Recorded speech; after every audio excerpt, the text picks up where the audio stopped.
All right, so opacity is kind of the natural follow-up to transparency. Okay, they kind of go hand in hand. So if you didn't watch lesson 4, you should probably go back and watch it, or at least you can open up lesson 5.psd and you can pick up where we left off, because I'm going to use the same image where we finished from lesson 4.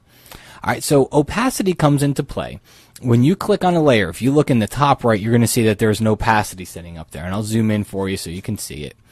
All right, that opacity setting means how much can you see through this layer, because even though, for example, the type layer, even though this layer is on the top of the layer stack, if I start to go to my opacity setting and bring that down, we're going to be able to see through it and see through the layers that are underneath it, inside of that layer stack. And we'll see through anything that intersects where this layer is.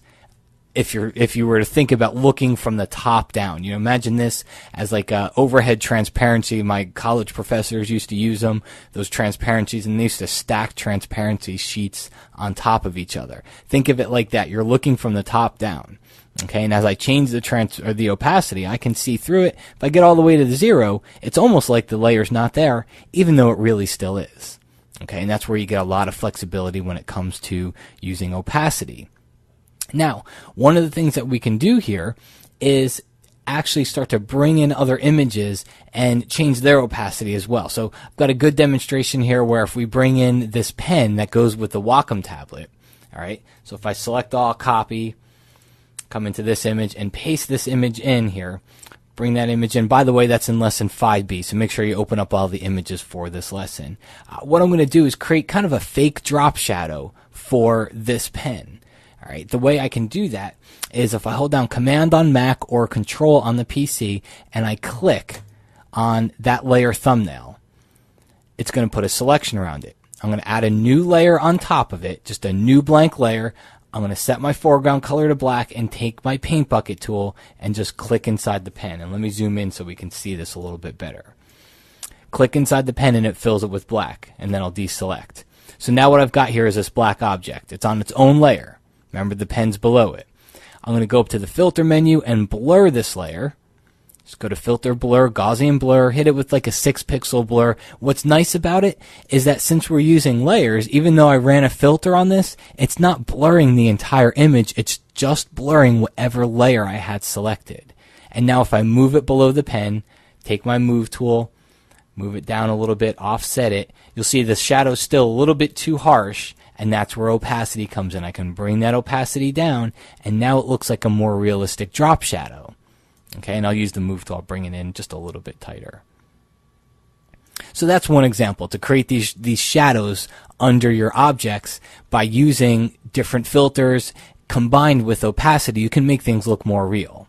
Let's go up here, lesson 5C. We've got some butterflies. Again, I'll copy and bring it into this image here. I'll paste them in. Move them up here toward the top right-hand side. And once again, I'm going to do the same thing I did before, and I'm going to bring my pen layer down with the other one. And just go to my butterflies, Command or Control click to put a selection, add a new layer, fill it with black like we did before, and deselect. And then I'm just going to run the same Gaussian blur filter. See, it blurs them, but if I drag it below, the original ones are still intact because all I did was blur the fake shadow layer. And then drop your opacity down.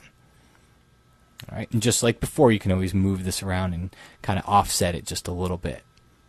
And then the last one here, here's another object that we're going to copy.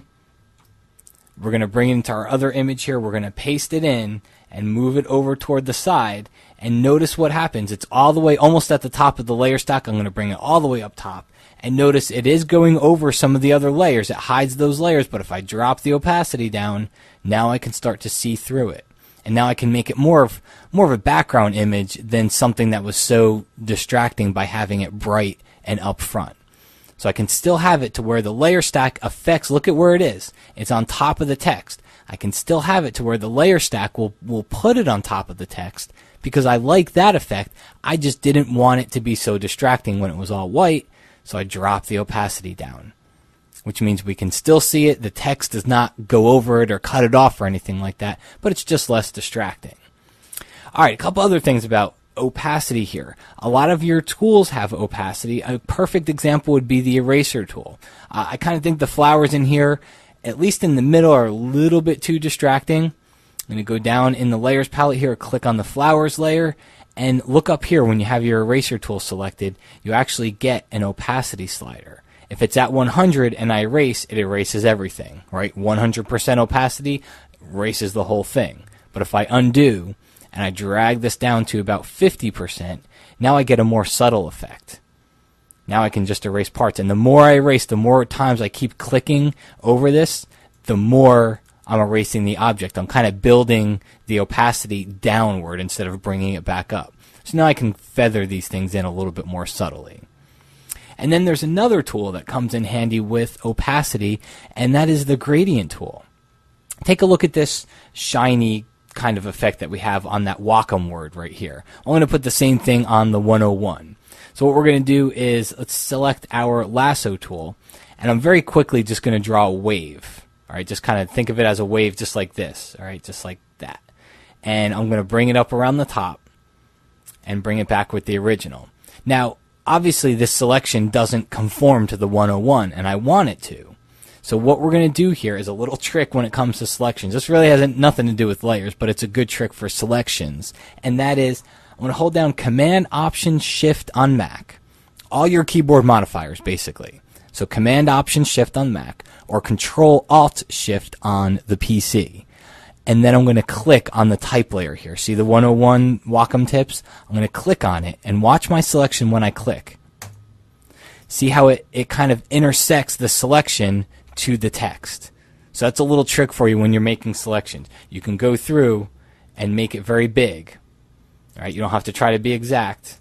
I'm going to try to get it right again. I had it right a second ago, and that looks better. All right, so you don't have to make it exact, and then just hold down that keyboard shortcut and click on the layer, and now it conforms that selection to the layer. Let's go check out our gradient tool here. If you look up in your gradient picker, see the second gradient? It's called foreground to transparent. So if I set my foreground layer to white, and then I come up here and I click on that foreground to transparent gradient, use the linear gradient, and then just click and drag in this selection, we don't see anything. Why don't we see anything? Because I did it on the flowers layer, sorry. Let's go to that text layer and let's make a new layer on top of it to hold it. Now I'll click and drag. And you see what we get here? See how it goes from white at the top all the way to transparent. So it's like a fade. And then if I deselect and I drop that opacity down, I can do even more with it.